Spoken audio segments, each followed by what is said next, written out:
Hey there, Movie Squad. You're listening to a new Movie Squad video, obviously. I don't know what this would be otherwise. I'm Joey DeAngelis here with Richard Wait, Purnell, wait, wait. This is a movie squad video? or actually just audio with a picture that says Movie Squad. I was about to say, because no, can people see my face? I didn't shower. No, we're not showing my face either, so you're covered in that department. Oh, I mean, your face is lovely, so Oh, well, thank you. you're Anyway, you're you're, you're welcome. that's a good enough compliment. So, we're here to talk about the various Mummy movies that have come out through Why? specifically Universal. Why? Because there's a thing coming out. It's got a mummy in it. It's got a mummy in it, and it's got some interesting things.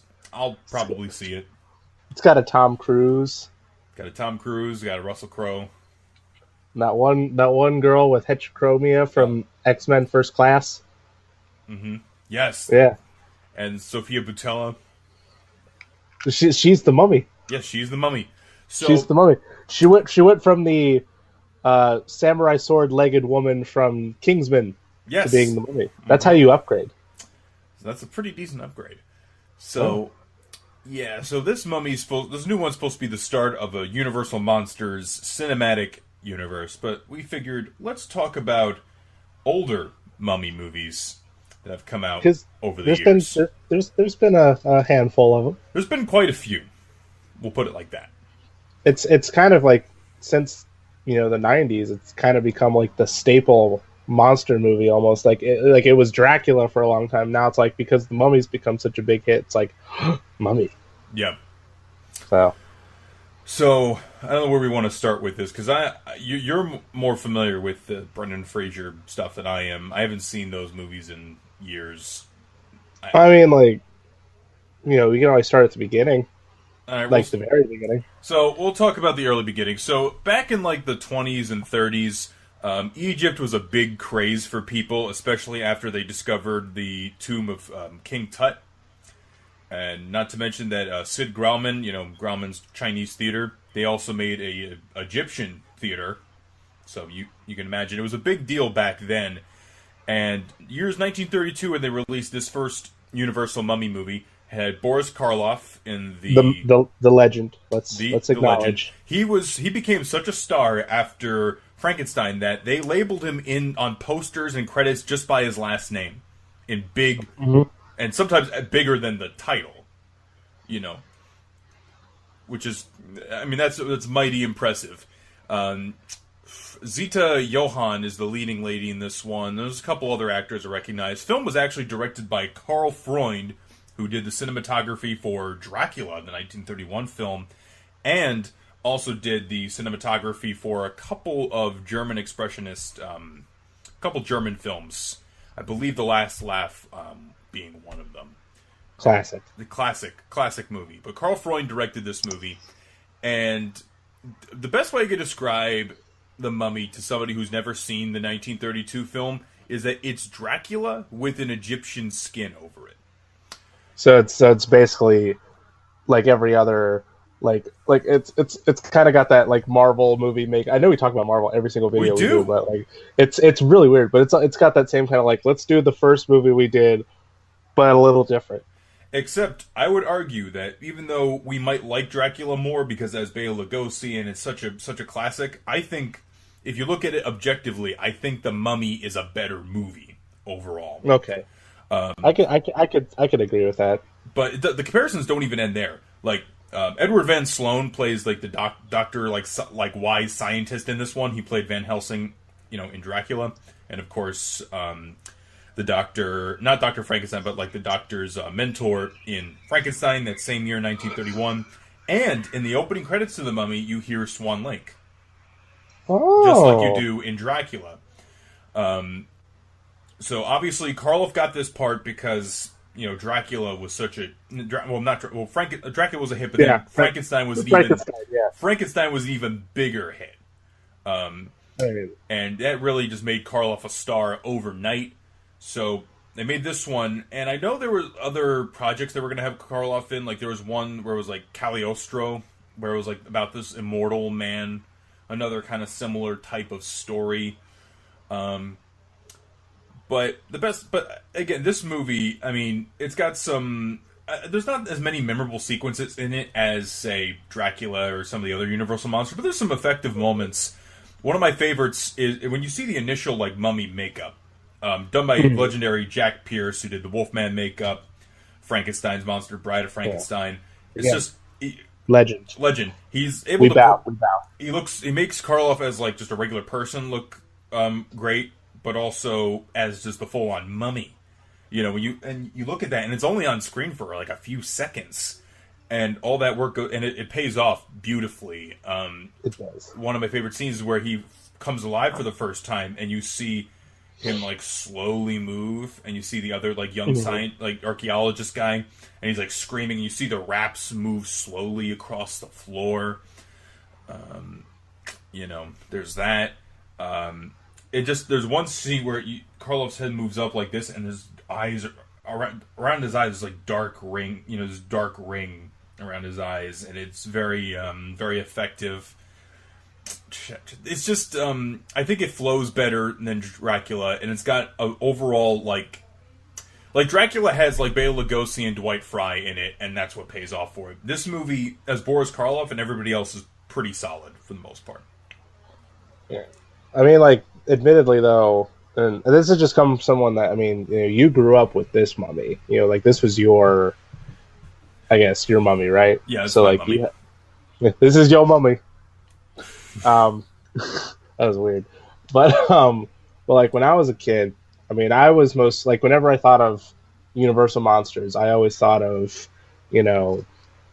Dracula, Frankenstein, Wolfman, and that was it. Mm-hmm. Like, right. I didn't like whenever I was trying to think of like other ones, like, it almost became like an afterthought. Like, oh yeah, there's the mummy. Like it didn't really instantly come to my brain. Like, I think I almost thought of Creature from the Black Lagoon faster at times. And what's funny about that is the Mummy has more sequels than Creature does, and has more sequels than the Wolfman does. Actually, and let me get to the sequels for a second before we get to the more recent stuff. There are like 4 sequels: The Mummy's Hand, The Mummy's Tomb, The Mummy's Thing, and The Mummy's Thing. It's all these movies, and they're basically the same plot.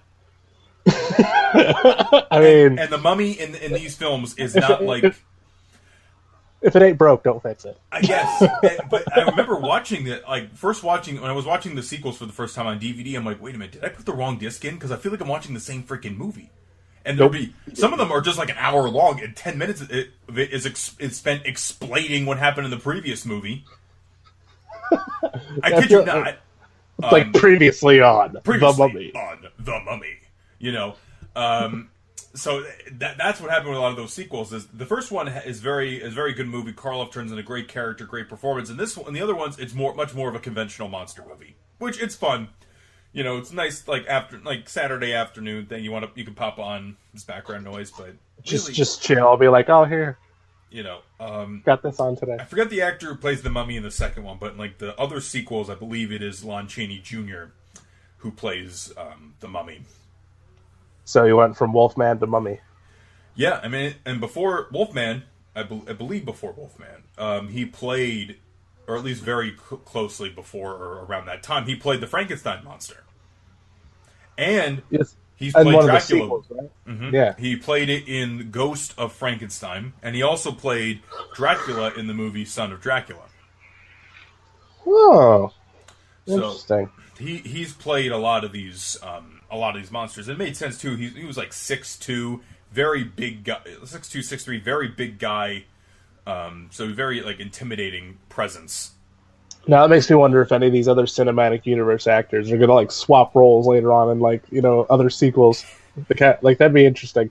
And actually, it's funny what we talked about. Like you were talking about, like the Wolfman, the Mummy, not the Mummy, Wolfman, Dracula, Frankenstein. How they're thought of them first, and I can't blame you, because the Mummy and the Creature from Black Lagoon and some of the other monsters weren't in those big crossover movies like House of Frankenstein, House of Dracula, Abbott and Costello meet Frankenstein.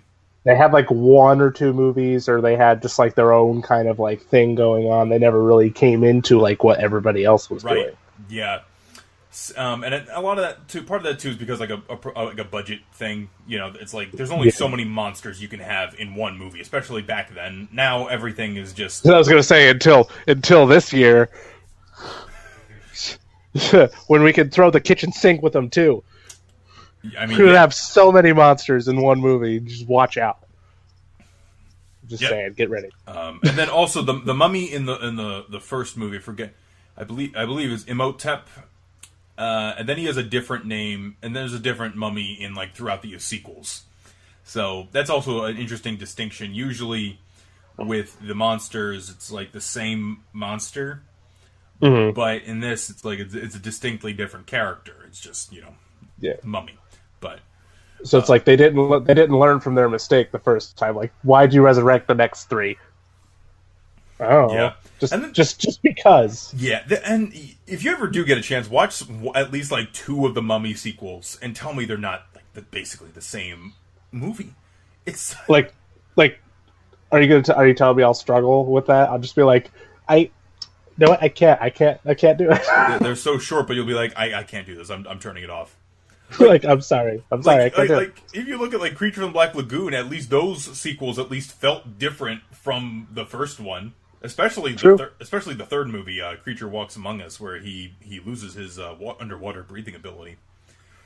Well, that's just weird, but okay. Yeah, I guess you got to throw a twist in there sometime. Yeah, you gotta sometimes. You can't just keep doing the same things. You gotta throw a monkey wrench into things. But now let's just do the same thing a million times. But we have those, and then you have the Mummy movies from Hammer, which I'm not too familiar with myself. I have that. I have the first one over here. Yes, I figured as much. You're the big Hammer guy. Out of the two of us. It's just they're just cool like old 60s British Gothic movies because they during that whole time period, horror movies were more like mixing with science fiction. They were doing like aliens and like atomic bombs and like. The old kind of Gothic style kind of drifted away with the Universal movies.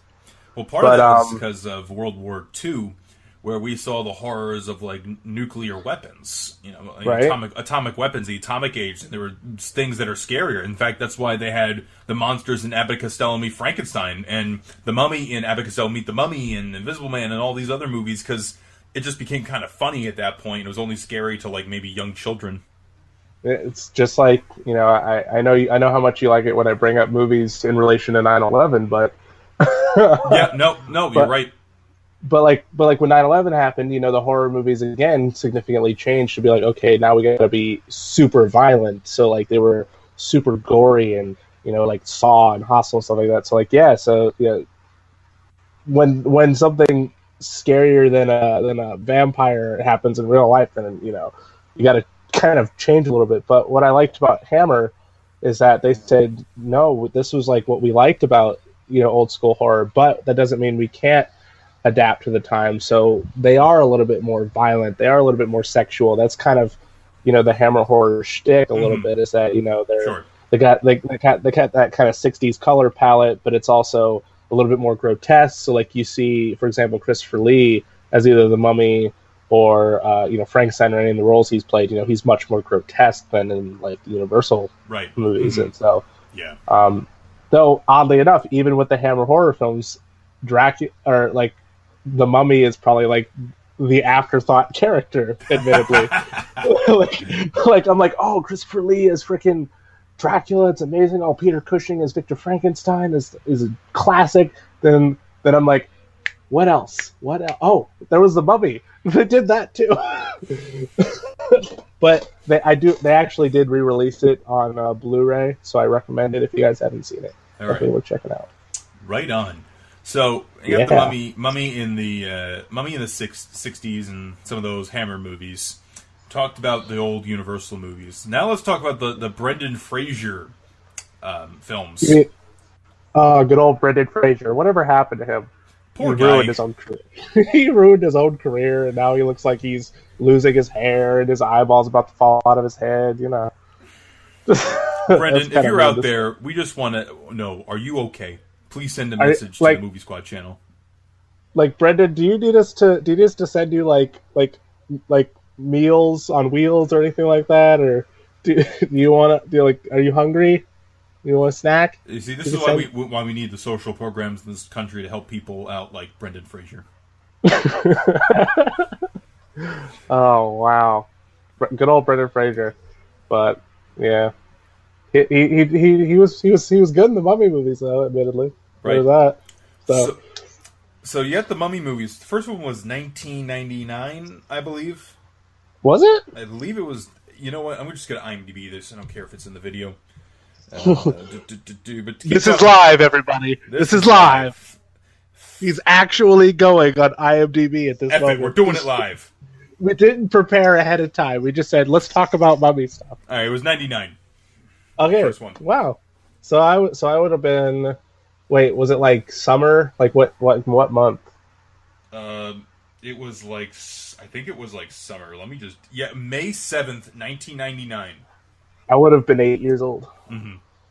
About to turn 9 that year. But yeah, I definitely remember that Mummy for sure. Right. That's when I feel like once that movie came out, that's when the Mummy like kind of pushed Dracula off his perch a little. Yeah.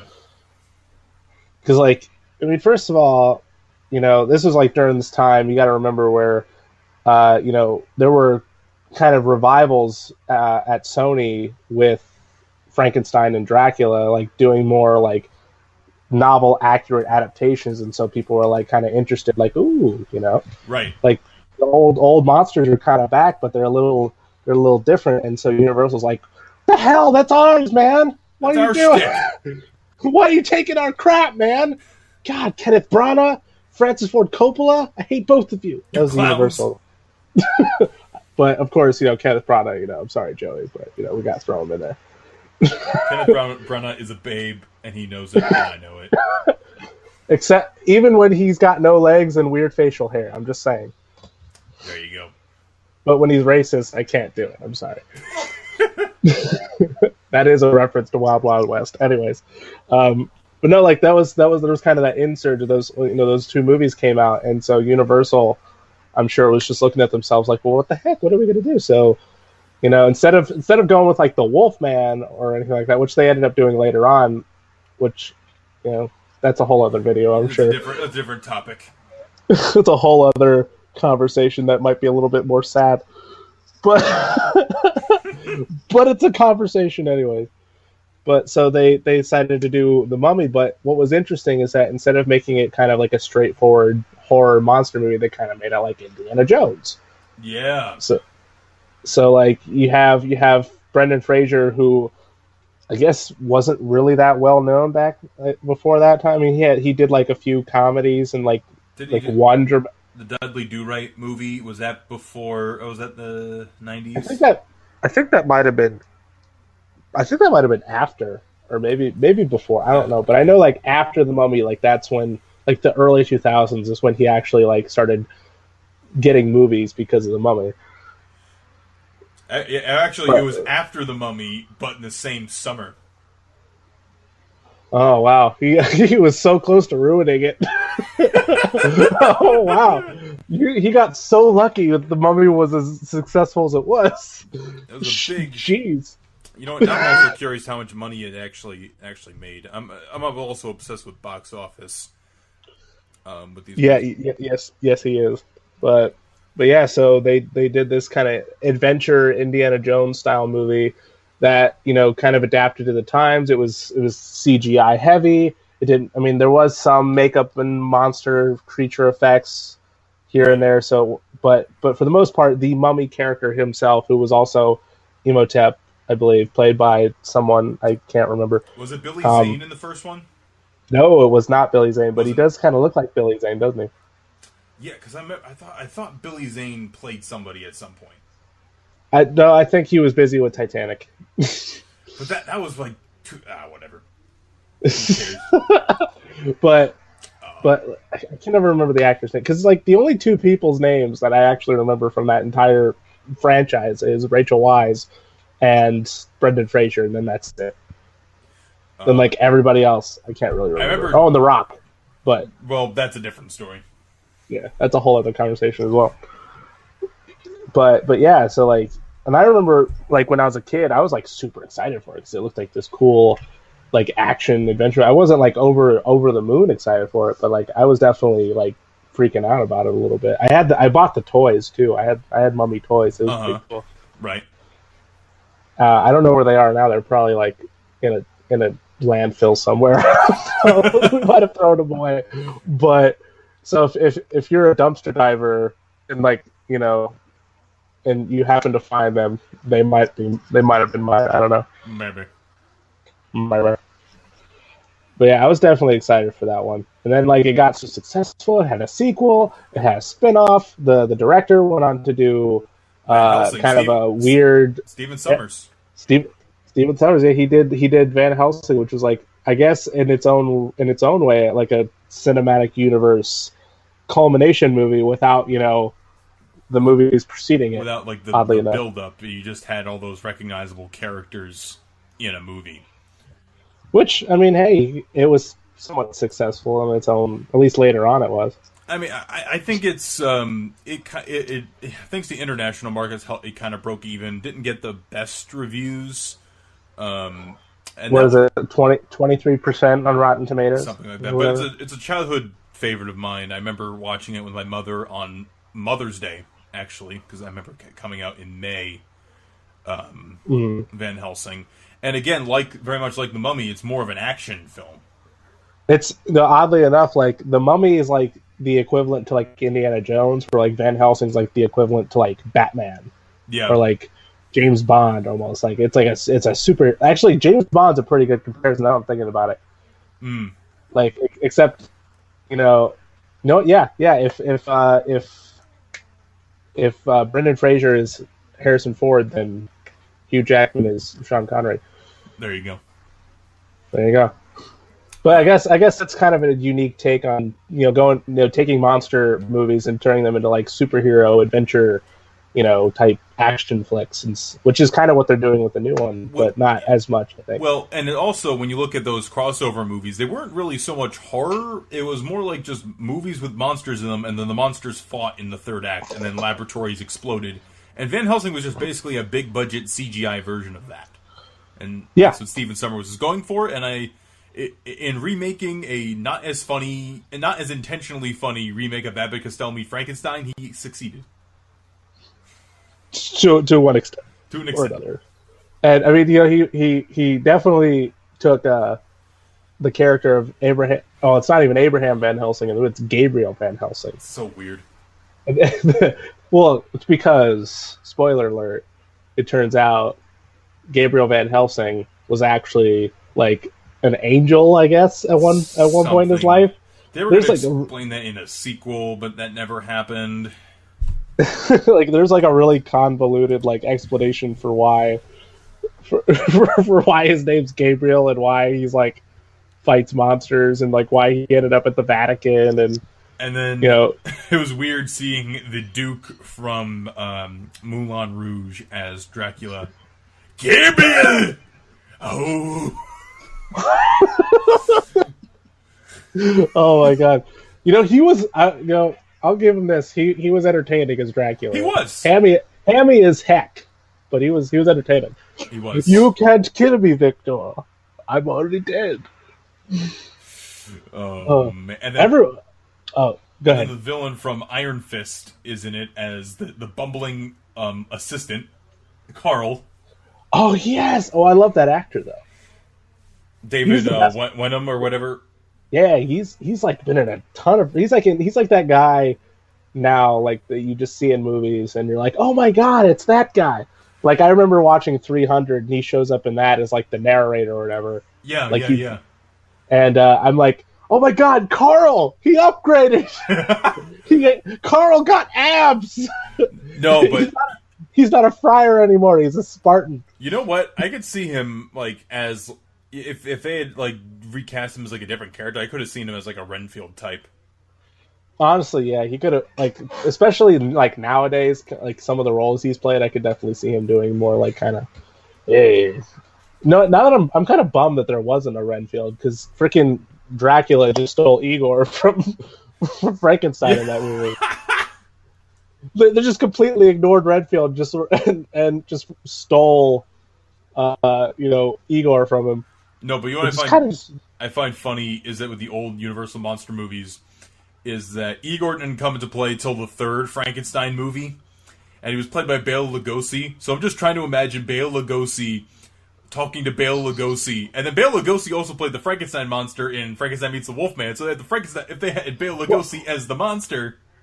Well, you know what's even weirder is the assistant in the first Frankenstein movie also played Renfield in Dracula. Yeah, Dwight Fry. Dwight Fry is the actor's name. No, but it gets weirder because the gypsy, I forget, Bela. The gypsy's name was freaking Bela.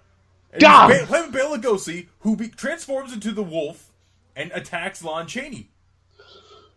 Oh my god! And then you know who played? And then this has no relevance whatsoever. But you know who was the werewolf in the remake of the Wolfman? Anthony Hopkins, who played Van Helsing in the Dracula not at Universal. I really liked it was Van Helsing. No relevance, but I just wanted to point that out. Just that's what we were going on this weird, just weird trek. Like, oh my god, there's so many connections. This part. Oh man, but yeah, those were some corny but fun movies. So, what did you think of the second movie, The Mummy Returns? Was it right or whatever it was called? Does that answer your question? No. Honestly, hold on. I got a Facebook message that might have been in the video. Ding! I don't know if we own that noise, but but I remember actually being very excited for it. It has some charm to it. It has some aspects to it that are good. I like the family dynamic, like with the kid, right? Parents, and I liked seeing where they went after they had discovered, all that stuff, and had that adventure. And again, it was very Indiana Jones like, very kind of adventure-y. That being said, they kind of, obviously they went a little CGI heavy towards the end there. Yeah. The Scorpion King. Good job, Dwayne. Yeah. Hey, that's how you started making movies. By all means, it worked out for you in the end, I guess. But yeah, like it just kind of just did everything that was successful in the first movie and just did it again. Right. It's kind of like they even repeated a joke, which I get like repeating jokes or like how a sequel might acknowledge a joke from the first movie and like do it in a kind of clever way. Repeated it. Yeah, like there's a bit in the first Mummy movie when the mummies are resurrected and Brendan Fraser's fighting them, which was kind of a cool sequence, even though it was all CGI for the most part, but it was still cool. And Rachel Weisz is being chased by a resurrected princess or whatever, and Jonathan, who's the brother character in the movie, is trying to read the Book of the Dead, and he can't recognize one of the symbols. And so he's just like, what is this symbol? Like, and she's like, what does it look like? And and then he finally gets it, and it's just, haha, it's funny. And they literally do that exact same thing, but this time with Jonathan being the one in trouble, and the little kid is the one reading the book, and he even does the same like arm motion and everything. I'm like, that could have been a little bit more well done, but whatever. So yeah, just an example of they just did the same thing. But it worked out because that one was successful. Because they ended up making a third one that kind of ruined the whole franchise. Yeah, I remember I had friends who were very excited for the third one, and then it didn't turn out so hot. There's aspects of the third one I actually don't mind. Like again, I thought cinematically, it looked a little bit better than the first two, so that was an improvement. Some of the action sequences I thought were better. CGI was significantly better. That being said, I'm not a real big fan of the director. It's one of the Fast and the Furious directors who took over, and so it was just kind of. And then of course they replaced the best actor I think in the whole movie, Rachel Weisz, got replaced with Maria Bello or whatever her name is. Oh, that chick. Who again, like, she's a good actress in her own right and other things, but I don't know. She's not that character. Right. So. So, but again, the third one has some things to enjoy, but overall, it is admittedly the disappointing of the Mummy movies of that era. Right. Just go watch Van Helsing. Yeah. Like I remember when I was a kid, though, kind of wondering like what would have been like if Van Helsing and Rick O'Connell, like, what if they brought those two together? That would have been interesting. That could have made money. Universal. You hearing me, Universal? But no, we are instead getting this new Mummy movie. With which, as they've constantly said in every trailer, commercial, this is a new dark universe. It's a new universe of gods and monsters. So which obviously is reference to Frankenstein, who doesn't appear in this one, by the way. Right, and although Javier Bardem did just confirm that he has been in talks to play the Frankenstein monster. Which, if he plays it, oh my god, it'd be the greatest thing ever. That would be really good. Oh my god.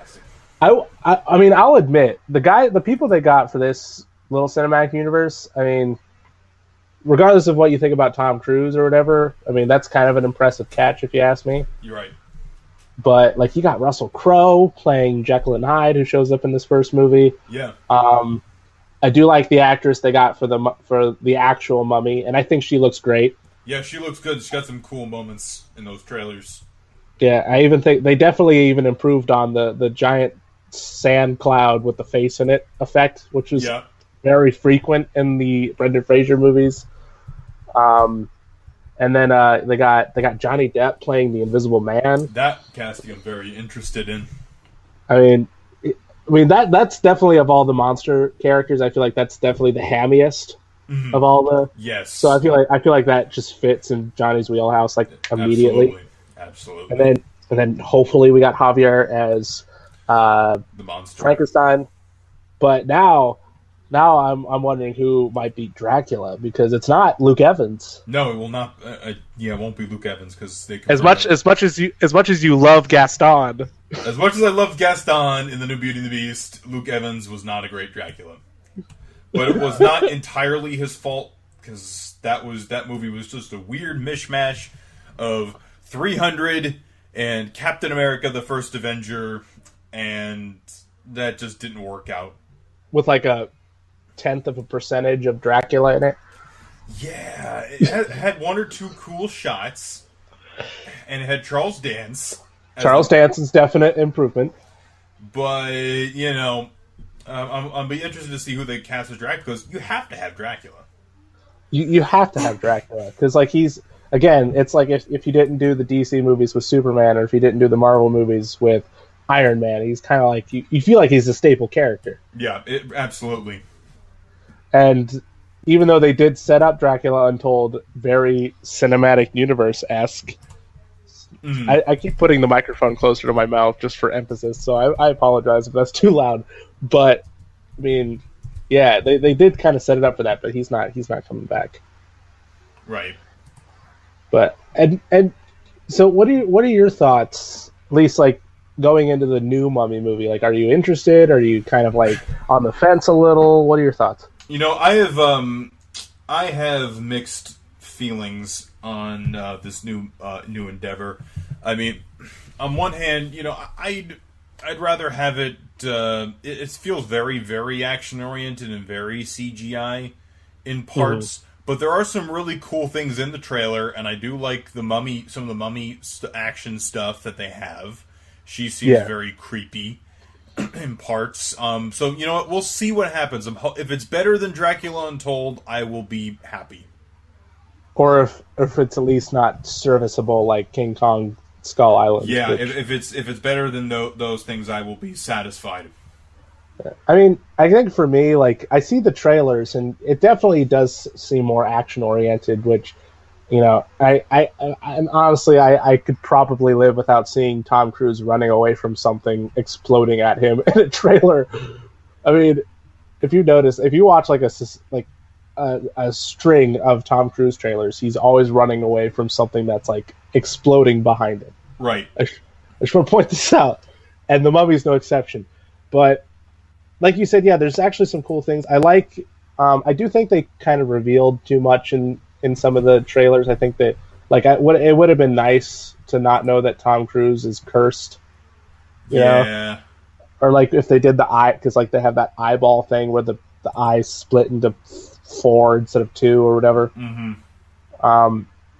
Maybe they shouldn't have shown too much of that, but like you said, yeah, there's a lot of design things I think look really cool. Like I love the design of like some of the locations, and I love the look of the mummy herself, and I love that it's a woman, which I think is really cool. It's a different take, yeah. And I think, and that's probably the character you could do that with. I think because, I mean, you could do the monster as a woman if you wanted, and then introduce Bride, and then you could have like a very contemporary, lesbian romance right there. I don't know. It'd be kind of weird. You got, but it'd be interesting anyways. Yeah. And another thing is the guy that's directing it. What's Alex Kurtzman or whatever? He's one of the. He's done a bunch of things.